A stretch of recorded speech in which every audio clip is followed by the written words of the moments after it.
Hi, my name is Gavin Jaworski, and today I'm going over Chapter 30, Section 7 through 12, Muscle Contraction and Movement. Now, the first section that I cover in this topic is the skeletons and muscles interact in movement. So let's start off with going over tendons. Tendons are pretty straightforward. Most people know what they are. They are responsible for attaching muscles to bones, just to make sure that the muscles don't float away. They stay connected to our bones and give us some sort of motor control over our extremities. The role of muscles, pretty simple for the most part. They just contract, moving the bone in one direction.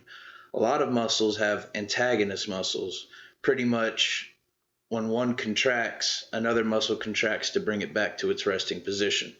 For example, in the picture in this slide, it shows biceps and triceps. Biceps contract to bring your forearm up towards you, and the tricep contracts, bringing it back down into its resting position. Now, the next section that I go over in this is how each muscle cell has its own contractile apparatus. It's a long subtitle, but pretty much this section goes over muscle fibers and what they're pretty much made up of.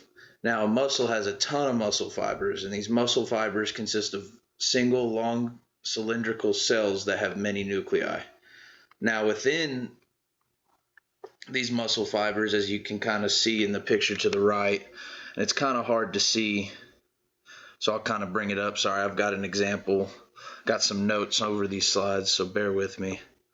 So each muscle fiber consists of myofibrils, and these are just bundles of fibers and proteins. These proteins are actin and myosin.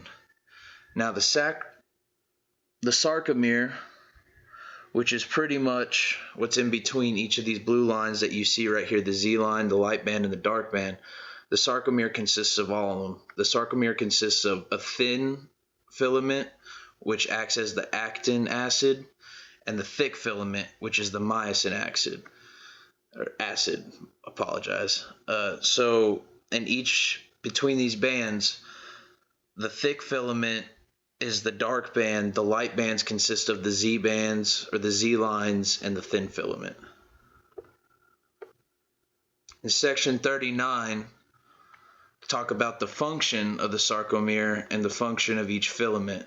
So as we said earlier in the first slide, that muscles, their job is to contract. Well, what's really happening when these muscles are contracting is pretty much a sliding filament. In the picture to the left, you can see how they're labeled as I bands, but really it's what we call the thin filament.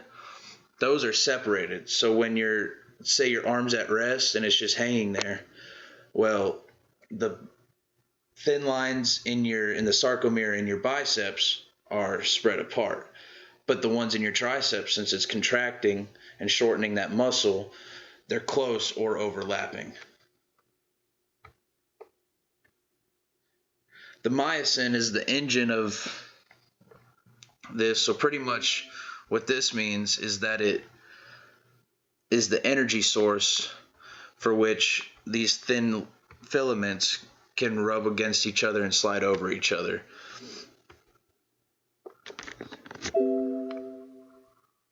So the next section is motor neurons that stimulate muscle contraction. Bear with me, my camera's right in the middle of this slide. So motor neurons act kind of as an in-between. So they'll get a signal or a message from the central nervous system, and then in turn initiate muscle contraction. Now, once this signal is received from the central nervous system, the motor neuron diffuses it through the plasma membrane. And so that's, as you can see in this picture, the plasma membrane is going to be along the outside. Let's see if I can move this, where the motor neuron axon connects to. So pretty much what this does is once that signal is received, it diffuses across all of the cells in that muscle fiber. So during contraction, calcium ions are released through open endoplasmic reticulum tunnels pretty much. And so that's where that T tubule is going to be, and they're released right into that blue section where the Z lines are usually at. And then during rest, we have two proteins that end up blocking that contraction action, that message that's sent. And those two are the myosin and troponin. Let's see. All right. In this section, aerobic respiration supplies most of the energy for exercise. So this kind of is threefold. There's three different stages that we can go through during exercise. Each one is a little bit different. So the beginning or initial state or source of energy we have is from our muscles. They have ATP on hand, just not very much. So anything that's from short bursts, so sprints, stuff that's quick action, is from ATP that's in your muscles. Now, after that, the bulk of our energy comes from aerobic respiration. So aerobic respiration pretty much breaks down sugar glucose, which is an energy source of ATP, and then blood vessels bring oxygen and carry out carbon dioxide. Now, once that has been exhausted, then an anaerobic process begins, which is lactic acid fermentation. What happens is anaerobic, there's no oxygen, you're getting your energy supply from something else. And that lactic acid fermentation for athletes out there, that's what causes soreness. And then the last section that I go over in this is the characteristics of muscle fibers affect athletic performance. Now, there's been a lot of studies done recently trying to see if genes and if there's certain people that are set up for better athletic performances. As a chart shown in this slide, power athletes, sprinters, endurance athletes, and others, the control group, it kind of goes over an R allele, which we'll get to here shortly. So there are two types of fibers. There's fast twitch and slow twitch. The fast twitch are contractions that are fast and powerful, but they fatigue very quickly. Slow twitch are muscles or fibers are contractions that are slower and less powerful but can sustain the reps. Now, each muscle usually has a mixture of these. Not one muscle has just strictly fast twitch or slow twitch. Some might have more than others. Now, there's been a test called ACTN3 for athletes, and pretty much it's that R allele.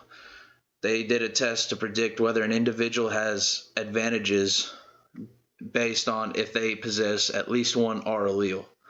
Now, as you can see, power athletes, sprinters, and endurance athletes, the majority of them have R alleles. Your sprinters have greater percentage of R alleles because it's that fast twitch, but still. And then your control group is about half and half. So these tests are still kind of ongoing, but this is a nice little key to see if this really does carry over to athletic performance.